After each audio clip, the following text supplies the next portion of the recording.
এক সপ্তাহের মধ্যে সাতক্ষীরা পৌরসভার মেয়রের দায়িত্ব বুঝিয়ে দিতে সময় বেঁধে দিয়েছেন বিএনপি নেতা তাসকিন আহমেদ চিশতি। বৃহস্পতিবার সাতক্ষীরা পৌরসভায় হাজির হয়ে তিনি এ সময় বেঁধে দেন।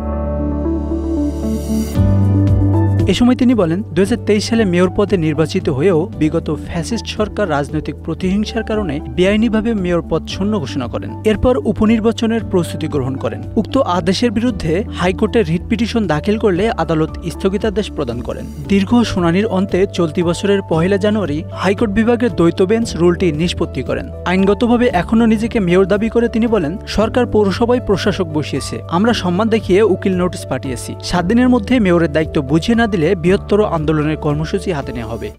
গত ইংরেজি 23/11/2023 তারিখে আমি তাসকিন আহমেদ চিশতি মেয়র সাতক্ষীরা পৌরসভা রাজনৈতিক প্রতিহিংসার কারণে তৎকালীন ফ্যাসিস্ট সরকার বেআইনিভাবে আমার অনুপস্থিতিতে নো কনফিডেন্স প্রপোজালের মাধ্যমে মেয়রের পদ ঘোষণা করে উপনির্বাচন করার প্রস্তুতি গ্রহণ করে।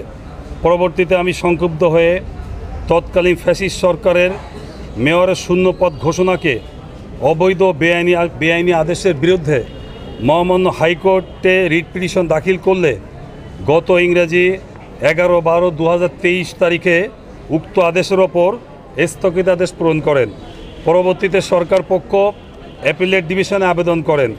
সর্বোচ্চ আদালত উভয় পক্ষের শুনানি শেষে সাতক্ষীরা পৌরসভার মেয়রের কার্যক্রমের ওপর স্থিতি অবস্থা অর্থাৎ স্ট্যাটাস কো প্রদান করেন। হাইকোর্ট বিভাগের রুল নিষ্পত্তি হওয়ার পূর্ব পর্যন্ত সময় নির্ধারণ করেন। 5 আগস্টের পরে সরকার সকল পৌরসভার মেয়রদের পদ একটি নির্বাহী আদেশের মাধ্যমে শূন্য ঘোষণা করে। সে সময়ে মহামান্য সুপ্রিম কোর্টের স্থিতি অবস্থা অর্থাৎ স্ট্যাটাস কো বহাল ছিল, অর্থাৎ আমার মেয়র পদের বিষয়টি সম্পূর্ণ আদালতের ওপর নির্ভরশীল ছিল, যেখানে স্থানীয় সরকার মন্ত্রণালয় নিজেই বিবাদী। এরপর দীর্ঘ শুনানি অন্তে গত 12/1/2025 তারিখে বিচারপতি মোহাম্মদ মোস্তফা জামান এবং বিচারপতি নাসরিন আক্তারের সমন্বয়ে গঠিত হাইকোর্ট ডিভিশনের দ্বৈত বেঞ্চ রুলটি নিষ্পত্তি করেন এবং নো কনফিডেন্সের সকল প্রক্রিয়া, বিগত সরকারের সকল কার্যক্রম এবং তাদের অবৈধ আদেশকে বাতিল ঘোষণা করে অবৈধ ঘোষণা করেন। ইতিমধ্যে সরকার সাতক্ষীরা পৌরসভাতে প্রশাসক নিয়োগ দিয়েছেন। সরকারের প্রতি সম্মান দেখিয়ে আমরা আমার আইনজীবীর মাধ্যমে গত 7/5/2025 তারিখে মেয়রের কার্য পরিচালনার জন্য উকিল নোটিশ পাঠিয়েছি, কিন্তু আজ অবধি কোনো ব্যবস্থা নেওয়া হয়নি। আমি আইনগতভাবে এখনও সাতক্ষীরা পৌরসভার মেয়র। বিষয়টি যেহেতু সাবজুডিস ম্যাটার ছিল, এজন্য সরকারের প্রশাসনিক আদেশটি সাতক্ষীরা মেয়রের জন্য কার্যকর নয়। আইনের প্রতি আমি সর্বোচ্চ শ্রদ্ধাশীল।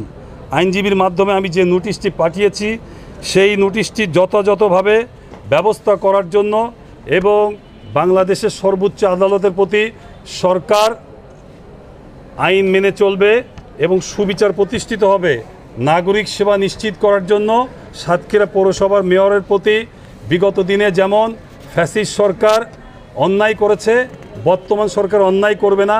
জোর করে মেয়রের এই পদটি প্রশাসক দ্বারা নিয়ন্ত্রিত হবে না।